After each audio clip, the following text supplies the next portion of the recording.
બીજી વેરાયટી આવે છે રડાર મોતી. રડાર મોતી છે એનો દાણો થોડોક ઝીણો અને અલગ પ્રકારનો થાય છે.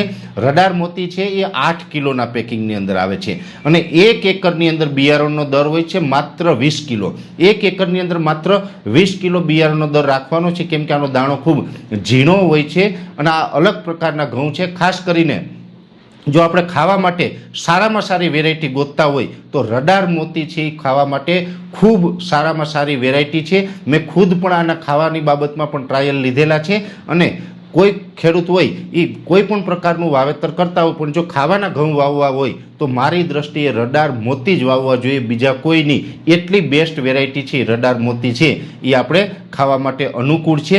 આ રડાર મોતી છે એ પણ જો આપણે 1 એકરની અંદર 20 કિલોના દરે આપણે બિયારણનું વાવેતર કરવામાં આવે તો આ પણ ઢળવામાં પ્રશ્ન નથી રહેતો, ઢળતા નથી આ ઘઉં. આની અંદર પણ રોગ પ્રતિકારક શક્તિ સારી છે